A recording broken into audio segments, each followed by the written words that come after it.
once said, "Don't use media to impress people, use it to impact people." Hello, everyone, and welcome to Nerdy Optometrist, a podcast channel for all things optometry. And this is your host, Ukti Vora. Before we dive into the episode, please remember to check out all the other episodes on your favorite platform at Nerdy Optometrist. And remember to leave us a review if you enjoyed this or any other episodes. With that, let's get started. Talking about media and impressing people, I have a guest for today who has not just impressed the eye care industry, but also created an amazing impact in everyone's life. Matt Young definitely needs no introduction. We have all known him probably with some other name, which we're going to get into shortly. But just to do a formal introduction, I have Mr. Matt Young, founder and CEO of Media Mice. He has spent nearly 20 years in the eye care industry, living in Asia Pacific for 17 years, working up to build media marketing and a conference business along the way. Media Mice was started in 2009 in Singapore and now has a branch office in Da Nang, Vietnam. Today, it has a database of 70,000 ophthalmologists worldwide and more than 12,000 optometrists and opticians. He has built eye care's freshest media and marketing agency, and they actually are everywhere from APAC to EMEA to North America to LATAM. They basically are one-stop media shop from east to west. Media Mice goes over 30 plus shows. Trust me, I get exhausted going in 3. I don't know how his team manages it, but he does more than 30 shows worldwide for media coverage and to host all the promotional activities to bring in the best content. They are a modern multimedia company that create content in all the formats. You can see why I'm so nervous creating this content because I'm sitting in front of an expert, but they are a perfect intersection of eyeballs and words.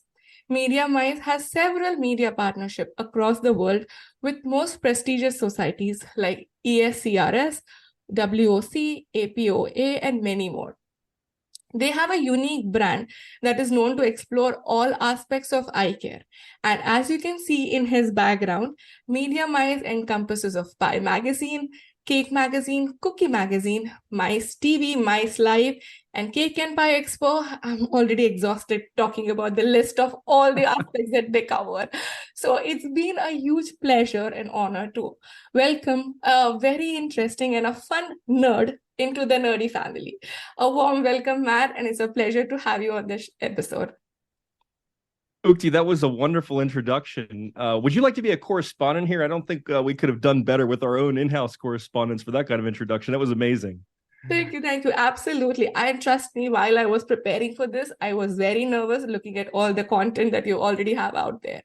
But before we get into this content creation and this massive media house that you've built, I want to go from the beginning. How did you enter or start your journey in eye care and eye care media? Tell us a little more about your journey and your story there. Well, thank you so much, Ukti. To be honest, it's a bit shocking how I entered because I was actually covering homicides in Washington, D.C. A little more than 20 years ago. And it was such an exhausting beat. You know, I was the youngest reporter on the sniper story of 2002.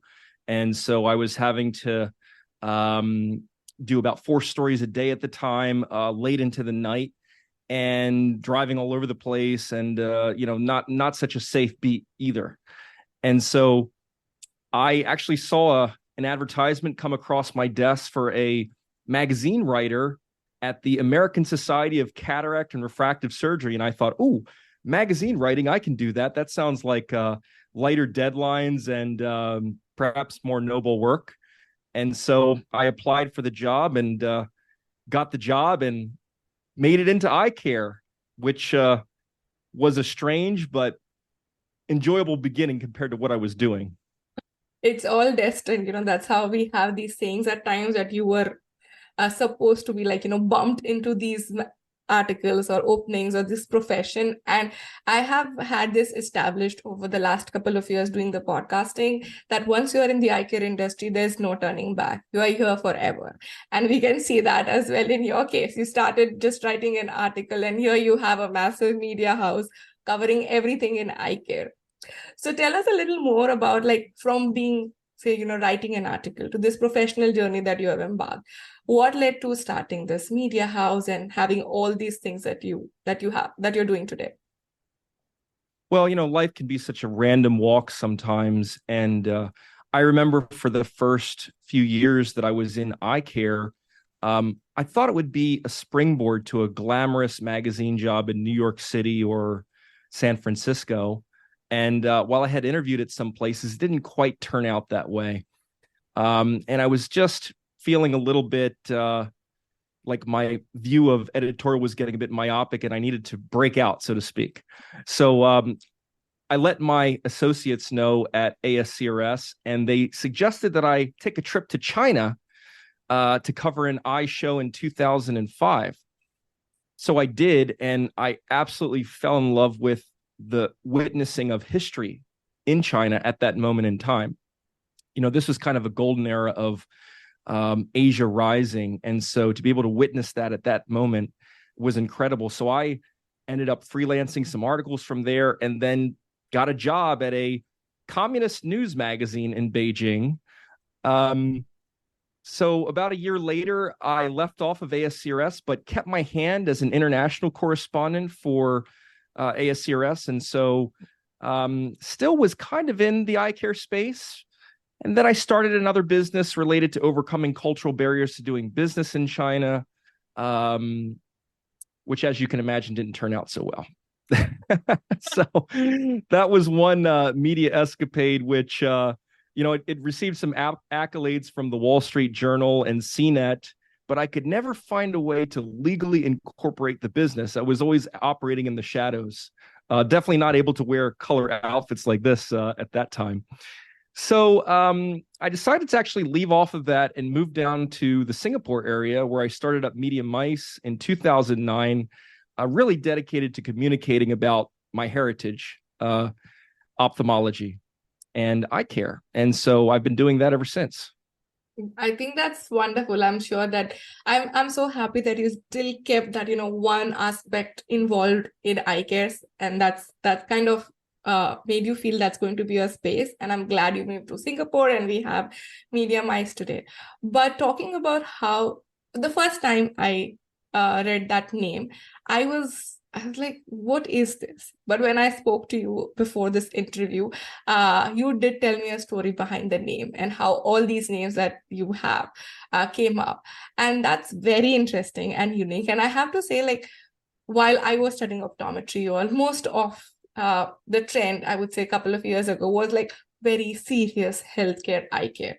But just the term Media Mice or Cookie Magazine, or Pie Magazine just brings in a little fun impact to it, along with the content that, adds value. So tell us a little more about how did the name come together and what's the story behind it? Well, Bill Nye, the science guy, always brought fun in science to kids. And I just had a feeling that fun in science was for adults too. So, the names came about, I think I was at an AAO one year, and usually around conference time, toward the tail end, I suddenly have almost like dreams of inspiration.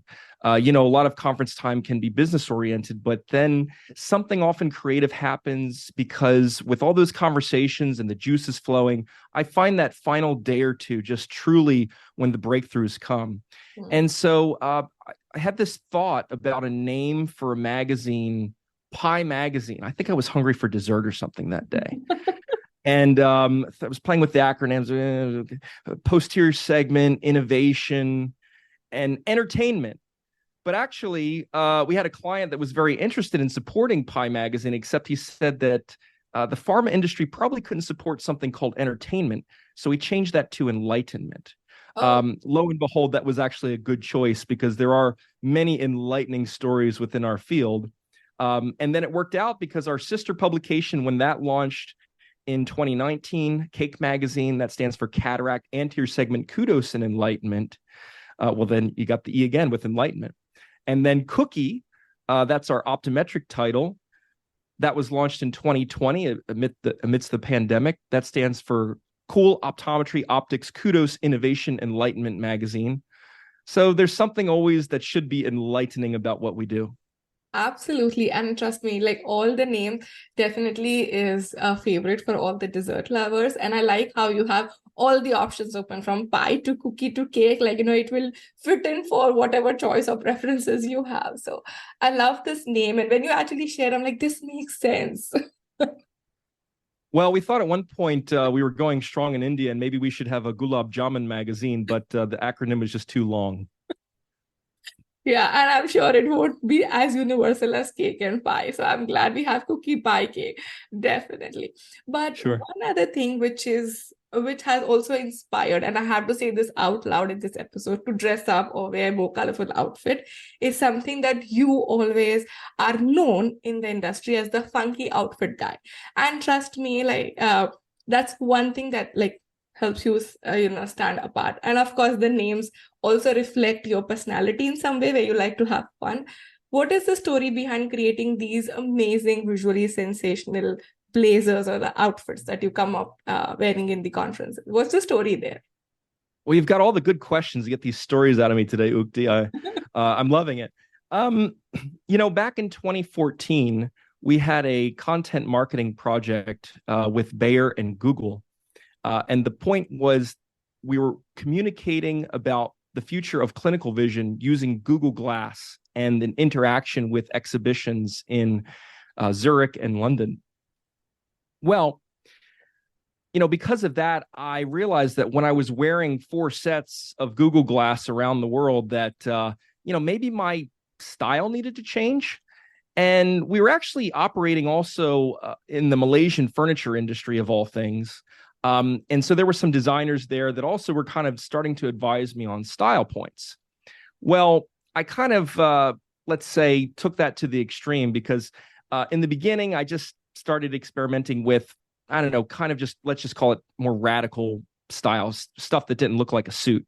I then got into costumes, which was really some of the most memorable outfits I've worn, from a Mozart suit at ESCRS several years ago to Pie Person, hero of the posterior segment, to race car driver outfits. And remember, these are all not just at booths, but throughout the conference location. So you can imagine if I'm attending sort of close to black tie events with this on, maybe I wasn't always the most welcome person in the room.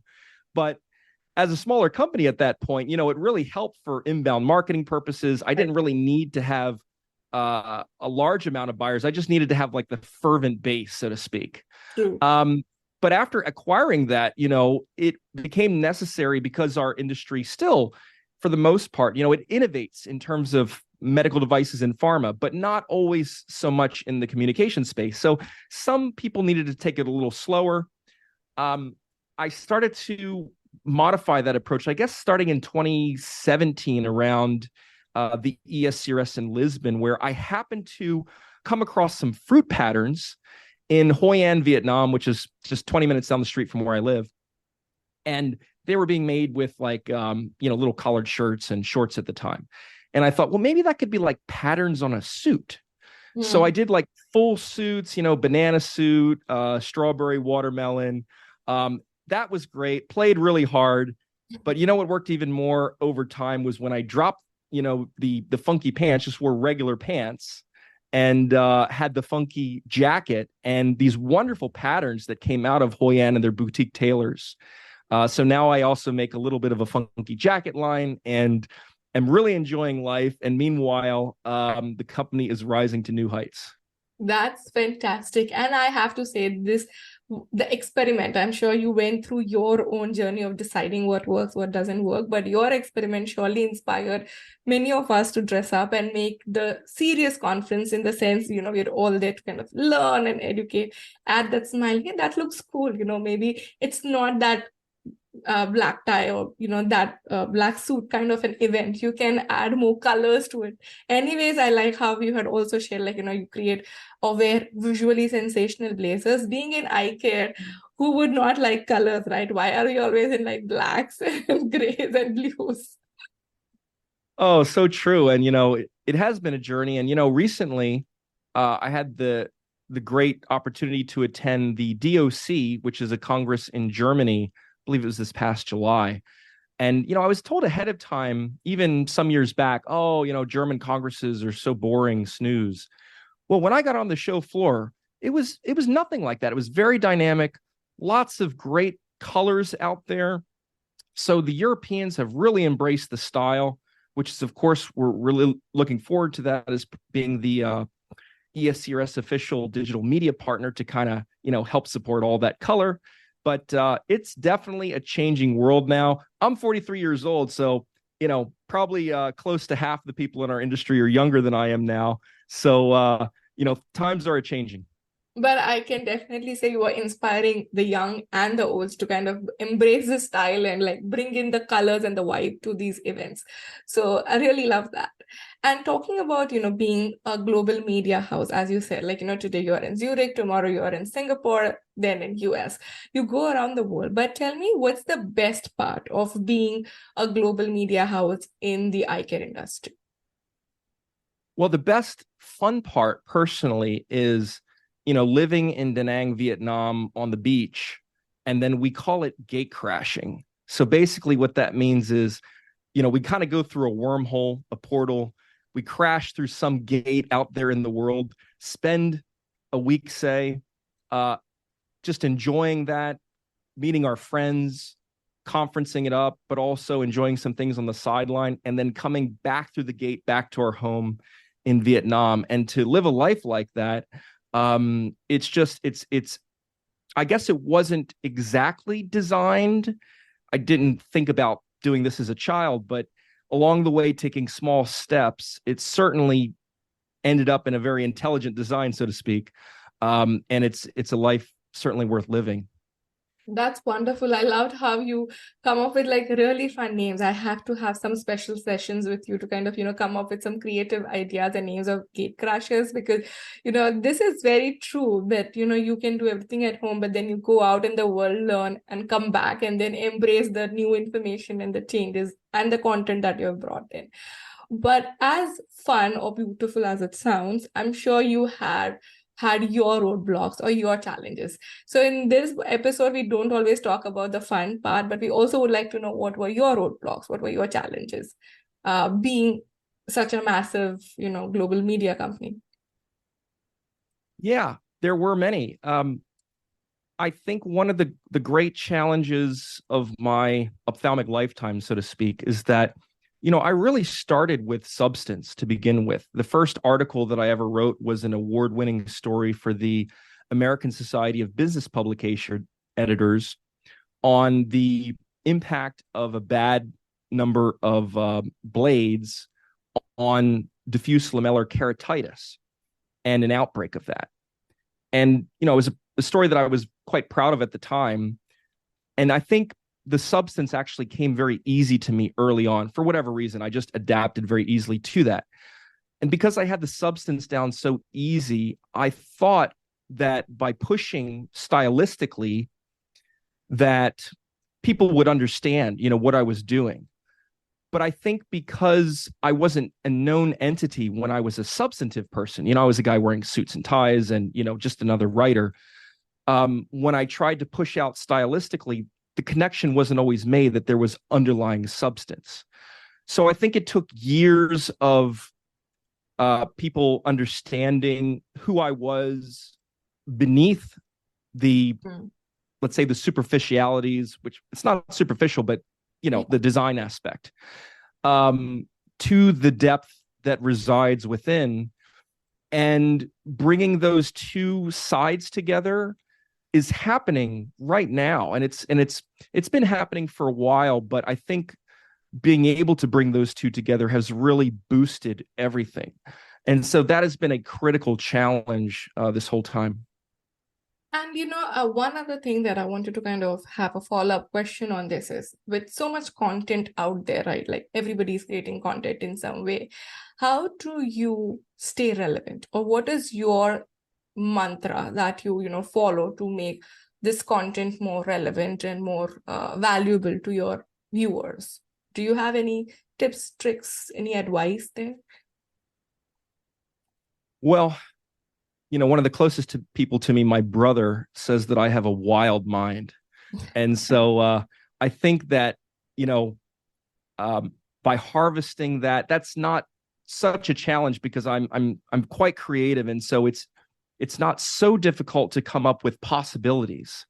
I think the challenge is leveraging that in a clever way that really adds benefit to our industry. And so I would say that it's been very different at different points of time within the company, but that which we are working on right now, which I think is going to be very incredible, is knowing that the kernel of truth of amazing stories are out there within our field, applying new media to that with a global force and being omnipresent in doing that at showtime. So I think it's combining different opportunities that we have that make a whole amazing pie. I love that. How you were saying, how you were sharing, it is like a wholesome experience and not just picking and choosing one thing at a time. And I like the fact that, when you say like you go all in, you don't like have some barriers or hold yourself back. If you decide you go all in to give like a wholesome experience to all your viewers or listeners, or anyone, consuming your content. But as you had rightly said, right, like, there is more to you from being the media guy, right? There is Matt Young. And that actually brings me to the next game segment that I have, which is rapid fire. A simple, right. I'll ask you a question, you have to respond as soon as possible. Just one simple rule. And I think this is a perfect time to start. So let me know once you're ready. I'm ready. Perfect. Being a traveler, tell us which is your favorite destination. Granada, Spain. That's where I studied as a university student, and it's still home. Perfect. Tell us a hobby or something that you do during your downtime.